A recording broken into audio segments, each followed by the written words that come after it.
Olá, sejam bem-vindos e bem-vindas aqui à MF3, Escola de Filosofia.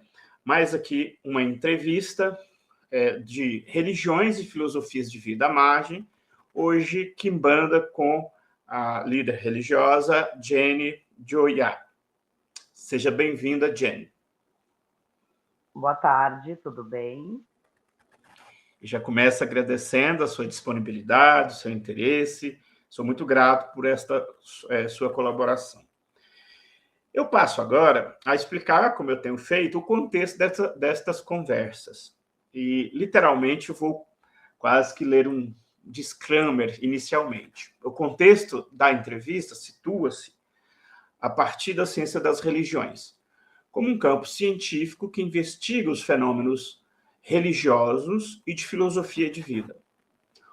O objetivo desta entrevista é dar a conhecer um pouco a tradição religiosa afro-brasileira da Quimbanda. Enquanto hipótese minha para estas entrevistas, eu parto de uma ideia geral na qual este fenômeno religioso não ocupa um lugar de prestígio social central na cultura brasileira, ainda que seja uma manifestação religiosa presente entre nós brasileiros em todas as latitudes culturais. Eu espero, com esse tipo de atividade, fornecer elementos informativos básicos para os profissionais de educação, nomeadamente as professoras e os professores da componente curricular ensino religioso. Este meu método de trabalho será a entrevista semi-estruturada, como preconiza duas autoras, que é a autora Menga Ludic e Marli André, num livro chamado Pesquisa em Educação, Abordagens Qualitativas, editado no Rio de Janeiro pela editora EPU em 2022. Pois bem, feita esta abertura, Jane, eu passo à primeira pergunta, que é mais ou menos assim: como você entende a Quimbanda? Isso é muito importante para aqueles jovens que poderão nos assistir. Como você entende, implica qual foi a sua história, quando você conheceu, que você iniciou e que você foi praticando. E como que você vivencia essa sua experiência religiosa aí na Grande Porto Alegre, no Rio Grande do Sul. A palavra é sua. Primeiramente, agradecer pelo convite para a entrevista. Bom poder participar desses estudos, porque é uma coisa que não tem muito na internet quando falamos de Quimbanda. Tem muito livro que ensina como cultuar, como fazer, como não fazer, vídeos, pessoas, né? Acredito que alguns vídeos muito mais ensinando de como não fazer do que como fazer. Então é muito bom essas pesquisas, porque futuramente alguém vai ler, né? Alguém vai ler e vai entender. Bom, a Quimbanda, eu conheço a Quimbanda desde os meus 12 anos de idade. Quando adentrei numa casa de religião aqui na Grande Porto Alegre. Aliás, a mãe de santo, a minha primeira mãe de santo, ela é viva até hoje, é avó das minhas filhas. Então, já temos aí uma caminhada de quase 30 anos dentro desse culto. Conheci um pouco com ela, apesar de ser bem jovem, né? Uma pré-adolescente ainda. Ela fazia cultos de 15 em 15 dias, às sextas-feiras, às 9 horas da noite. E adentrei, mas eu fui conhecer o culto mesmo, de verdade, quando eu tinha 18 anos. Saí dessa casa, adentrei outra casa onde morei com essa mãe de santos, morei na casa dela, porque casa de religião é isso, né? Acolher os filhos que precisam, e na época eu estava precisando de apoio, e fui morar com ela. Conheci um pouco mais dentro da casa dela, só um pouco mais. Vim aprender mesmo sobre religião, sobre a Quimbanda, fazem uns 12 anos, mais ou menos. Quando voltei de São Paulo para Grande Porto Alegre. Bom, esse é um pedacinho de como eu adentrei, né? Até os meus 32 anos eu tinha feito parte de apenas 2 casas, que é essa onde a Mãe de Santo ainda é viva e a outra que já é falecida. E aí depois de 2014, 2012, 2013, adentrei em outras casas em busca do que eu aprendi junto com essas 2 mães santas. Até tentei voltar, um fato curioso,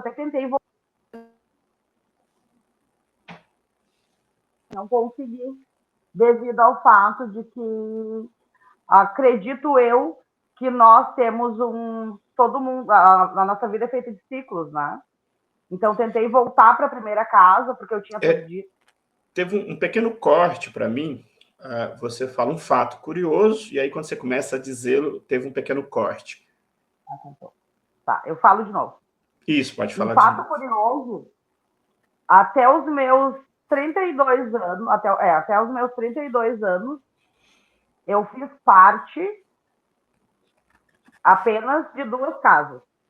Fiquei durante 4 anos numa e depois dos meus 17 anos até os meus 32 anos, eu participei apenas de uma casa. Quando a minha mãe veio a falecer, a minha segunda mãe santo veio a falecer, eu abandonei, porque não achava um rumo, eu tinha perdido o norte, né?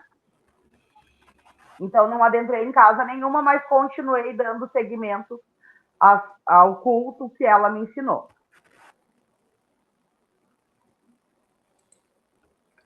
Legal. Me deu um branco agora. Não, tudo bem. E hoje, como é que é a sua vivência, ainda dentro desta primeira pergunta? Como é que é a sua semana, seu mês, em torno dessa vivência da sua vida não religiosa e da sua vida religiosa? Bom, para quem trabalha na quimbanda, para quem é quimbandeiro, né? Aqui antigamente chamávamos de Exu-bandeiros, né? Não quimbandeiros.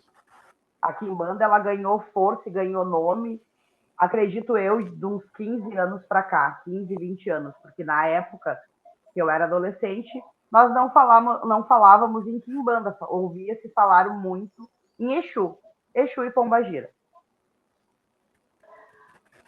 Hoje tenho uma casa aberta, sou mestre de quimbanda, como a gente diz aqui na Grande Porto Alegre, sou pronta em Exu, tenho os meus filhos, tenho a minha casa.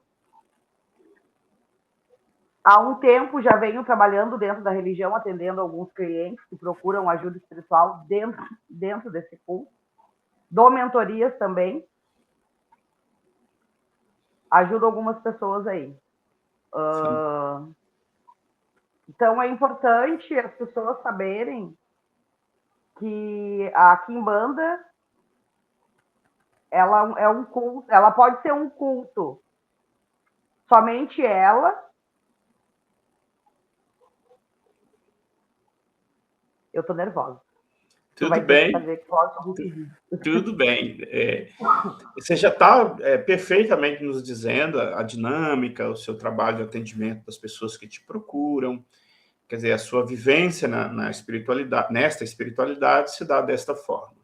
Num processo que é, né, que a pergunta é como é que você vivencia? Você vivencia escutando pessoas, e aí daqui a pouquinho a gente retoma o que propriamente você faz, um dos tópicos, mas você já disse sim, perfeitamente, qual é a sua vivência, né?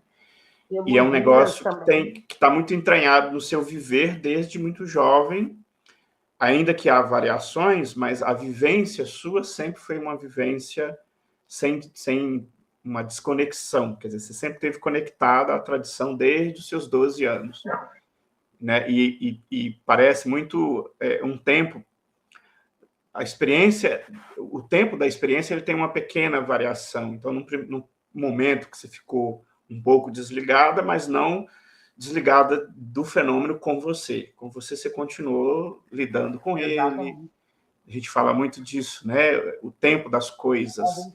Desde não é um tempo retilíneo. Desde o início, quando a gente tem um contato com a espiritualidade, eu acho que esse vínculo é eterno, né?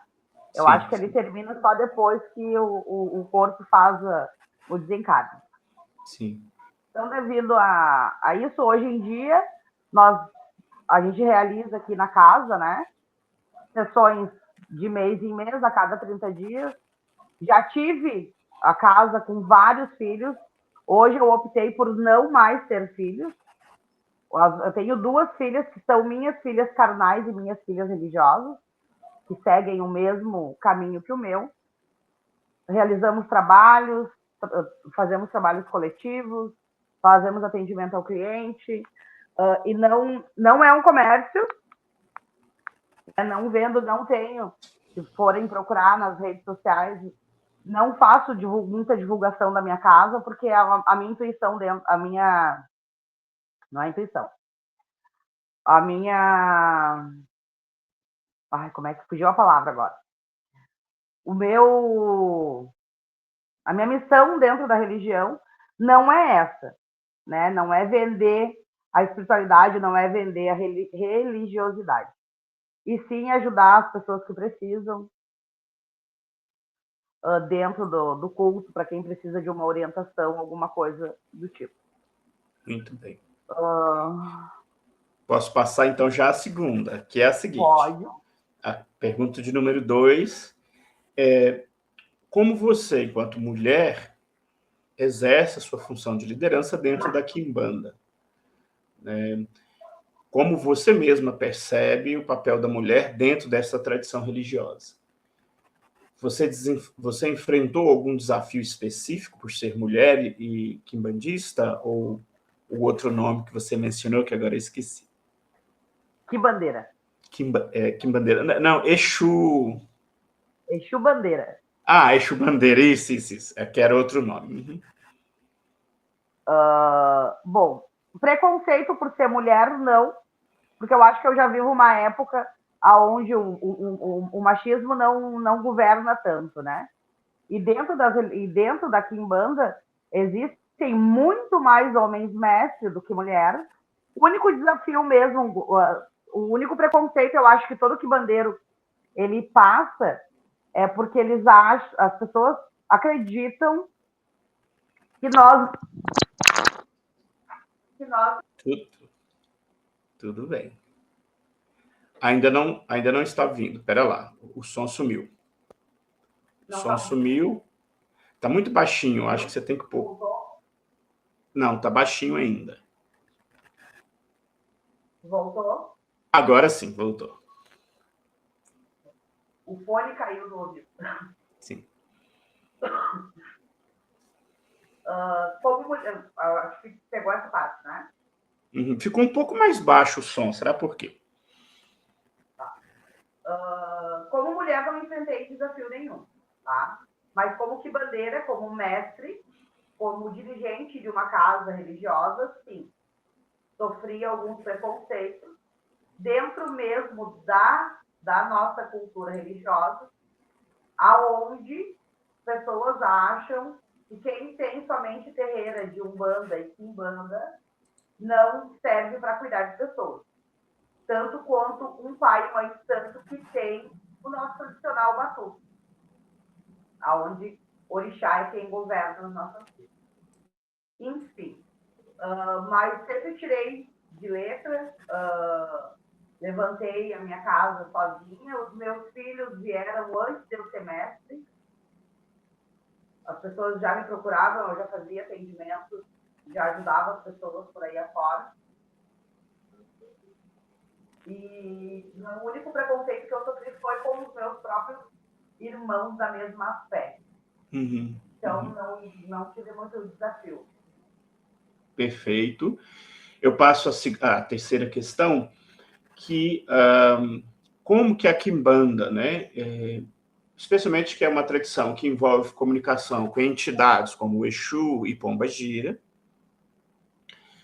auxiliam a dar um sentido para si, ajuda a ressignificar e transformar a vida de seus praticantes. dizer, como que esta prática dá um norte, como você tinha dito no início? Primeiro, como é que deu para você e como que pode dar para as outras pessoas? Para essa pergunta, eu tenho uma história de vida e a minha. Quando eu vim de São Paulo para cá, quando eu retornei de São Paulo para cá, eu passei uma grande dificuldade de vida, não conseguia ser visto, já dentro da religião, mas eu não fazia parte de casa nenhuma. Mas eu atendia muitas pessoas, tanto que eu começava a atender às 2 horas da tarde, e era 3, 4 horas da manhã, eu ainda estava atendendo pessoas. Começava a atender pela linha de Umbanda e terminava com a Quimbanda. A Pombagira, com quem eu trabalho já há quase 30 anos, o nome é Maria Padilha. É a ela quem eu devo grande parte das coisas boas da minha vida. Foi ela que me deu. Então, um dia, eu fui lá, bati na porta da casinha dela e disse assim, olha, mulher, enquanto, se tu nunca me deixar faltar a minha comida para os meus filhos, no caso, vou falar, né, não deveria, mas vou, e o meu cigarro, porque é o meu remédio para minha ansiedade. Então, e aí eu disse para ela que enquanto ela não deixasse faltar as coisas básicas da minha vida, ela teria corpo para trabalhar e ajudar as pessoas. Então, isso foi uma grande revolução na minha vida, porque eu fiz um pacto de vida com ela, né? Que enquanto ela não me deixasse faltar nada, ela teria corpo para trabalhar, para vir para trabalhar. E nunca ia faltar nem a bebida, nem o cigarro dela, nem as coisas dela. Então, mudou muito a minha vida. Porque na época eu cheguei a arrumar um serviço que eu ganhava R$5 por dia, que era a minha passagem. Eu ia a pé, eu ia trabalhar a pé e voltava a pé, mais de 3 quilômetros, para mim poder. E desses R$5, na época, por incrível que pareça, as pessoas podem não acreditar, mas eu conseguia comprar uma carteira de cigarro, pão e carne moída para fazer comida dos meus 3 filhos na época, que eram pequenos. Então, mudou muito a minha vida. E a partir dali, eu nunca mais fiquei sem as minhas coisas. Já tinha minha casa própria, que na época eu comprei e estava pagando, mas chegou uma época que eu não estava também conseguindo pagar, meu marido estava sem trabalho, o pai das minhas filhas estava sem trabalho, e a gente não conseguia de jeito nenhum, nada, a vida não andava. E ela ressignificou a minha vida, ela mudou a minha vida. Perfeito. Pedi pouco e recebi muito, e tenho isso até hoje. A gente, nós, como religiosos, também somos seres humanos, também passamos pelos perrengues, né? Então, até hoje, eu posso estar sem R$1, mas, de uma maneira ou de outra, ela consegue suprir todas as minhas necessidades. Fantástico, né? Obrigado por compartilhar conosco essa dimensão muito pessoal, né? E de como foi importante para ressignificar o sentido para a vida e para continuar vivendo em meio às adversidades. Isso é muito importante para todos nós escutarmos, e a importância das religiosidades em geral, mas também aqui no caso da Quimbanda, como auxílio, né, na vida nossa do cotidiano. Eu passo a quarta pergunta.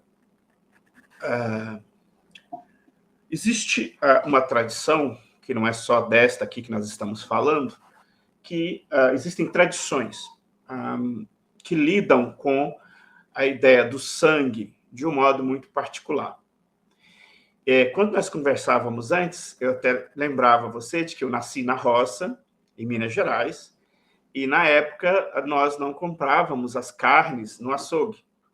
Éramos nós que fazíamos, matando uma galinha ou matando um porco. E que a vida na cidade, às vezes, perde esse sentido, a gente perde esse contato com essa realidade. Nós, humanos, comemos carne e se mata um animal para comer a carne. Às vezes, falar disto no meio urbano hoje em dia, e para um estudante na cidade, um jovem estudante, pode soar muito estranho, porque realmente não é da realidade dele. E eu lembro que a minha mãe não me permitia fazer, quando fosse sacrificar ou matar a galinha, a palavra era esta, por exemplo, cortar o pescoço da galinha e deixar ela ficar pulando. Enquanto criança de roça, a gente gostava de fazer algumas coisas e essa era uma. Minha mãe me repreendia, assim, profundamente, porque tinha duas coisas. Primeiro, ela tinha uma ideia de respeito para com aquele alimento. A gente não podia brincar com o alimento desta forma. E depois que o animal poderia se machucar e até mesmo a carne para o consumo não ficar legal. Eu faço essa introdução porque eu acho ela muito importante para a pergunta que eu vou lhe fazer. Às vezes aparece para o público em geral uma tradição, fazer uso de sangue de animal, uma coisa absurda, de outro mundo. Mas, na verdade, é absurdo hoje em dia para a vida na grande cidade. Porque para nós, como eu que nasci na roça, nós temos uma outra relação com isso e é uma relação de respeito. A minha mãe era católica e, por exemplo, ela não consumia o sangue dos animais. A gente sempre jogava no chão e jogava terra sobre. Então, não tem nada a ver, inicialmente, a história da minha mãe com a tradição afro-brasileira, mas só para a gente ver que há um respeito mais geral em relação tanto a sangue e ao próprio animal, que hoje, vivendo na grande cidade, a gente simplesmente perdeu essa referência. O meu sobrinho, que já nasceu na cidade, a gente perguntava de onde vinha o leite, como uma boa criança inteligente, ele dizia que era da caixinha. Para mim, que nasci na roça, eu ia toda manhã tomar leite no curral onde meu pai tirava o leite. Quer dizer, é natural que a gente vai vendo outras questões. Todo esse contexto, porque eu quero produzir uma ruptura no olhar de quem pode estar nos assistindo, uma ruptura que eu quero que saiamos de um lugar de preconceito para compreendermos uma outra questão importante das tradições religiosas, que talvez tenha uma referência muito antiga a hábitos que era comum para a vida rural, que não é para a vida urbana. Pois bem, eu só estou tentando fechar tudo aqui que está me atrapalhando. Ok, consegui. Então, a quarta pergunta é a seguinte. Na quimbanda, o ato de aspergir, né, de passar sangue em um objeto ou altar, tem um significado muito simbólico. Como você, enquanto uma líder quimbandista, entende o uso do sangue como uma forma de dotar um objeto de força espiritual? E qual é o papel do ritual na conexão com as entidades e na consagração de elementos nesta prática da quimbanda? Então, são duas coisas, né? Como que você compreende esse uso do sangue e o motivo do porquê você faz a passagem do sangue para estabelecer a conexão. Bom, desde os tempos antigos, a gente usa o sangue para consagrar e dar vida a outras coisas, né? Porque o sangue ele é vital. Sem sangue, tu não vive, né? Se não tiver sangue percorrendo as tuas veias, tu não vive. E o uso, a sacralização dos animais dentro do culto à quimbanda é para te dar vida aos teus pedidos, fazer a tua ligação, a ligação do iniciado com a entidade e dar vida àquela entidade.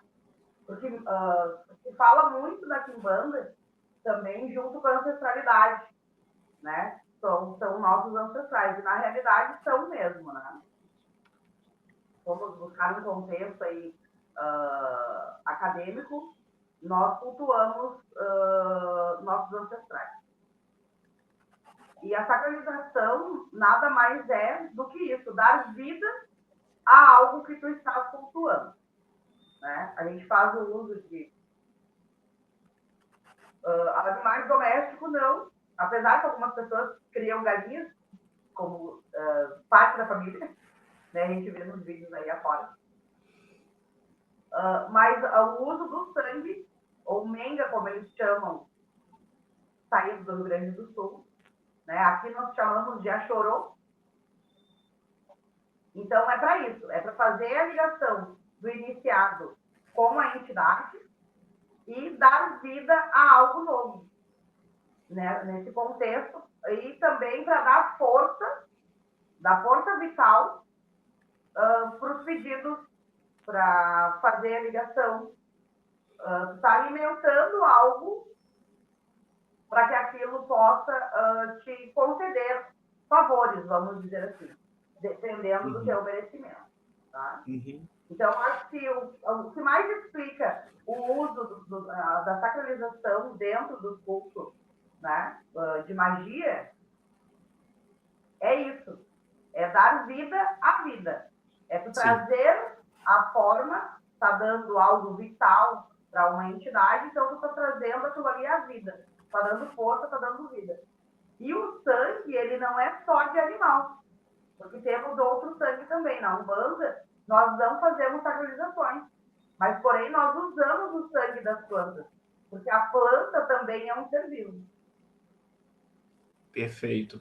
A gente falava em outro momento que você, e uma coisa que eu acho importante, se você puder nos falar, ainda dentro dessa pergunta, quer dizer, a destinação de uma galinha, por exemplo, que a gente faça a retirada do sangue para este fim, qual é o destino que se dá ao animal sacrificado para esse fim e o que você pensa sobre isso? Algumas partes a gente ainda usa para fazer todo um preceito dentro da quimbanda, tá? Como os miúdos, os pés, as pontas da asa e a cabeça, eu tô falando da galinha, né? Das aves.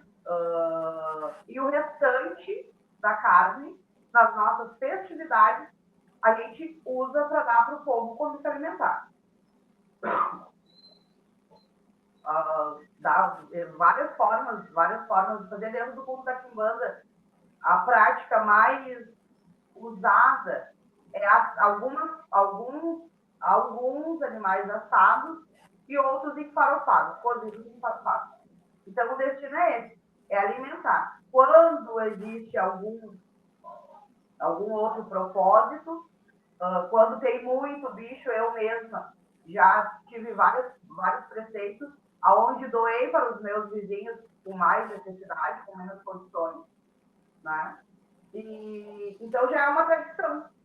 Ou seja, o alimento, o corpo que vira alimento, ele não tem nenhum feitiço negativo, ao contrário, ele é um alimento que está no mesmo raciocínio de gerar vida, né? Então, é para se alimentar porque é para o bem e para gerar vida de quem se alimenta daquela carne. Né? E para dar movimento também. Tanto é que a gente faz as festividades, convida pessoas para participar, né? E a gente dá para o povo esse alimento, que é para trazer movimento para a vida deles e para dar movimento para a nossa vida. Então, é uma troca, também é uma troca, né? Sim. Mas sempre com essa ideia de vida. A vida é movimento, né? Eu creio que a gente chega no final da nossa conversa. Mais uma vez, eu te agradeço muito por essa disponibilidade, compartilhar conosco, quem venha a nos assistir. Você tem mais alguma questão que, de repente, eu não te perguntei, que você acha interessante de ser dita? Fica à vontade para fazer isso agora. Não tem só... referente à primeira pergunta e a minhas passagens dentro da Quimbanda, dentro das casas, né? Tive em algumas casas, não muitas.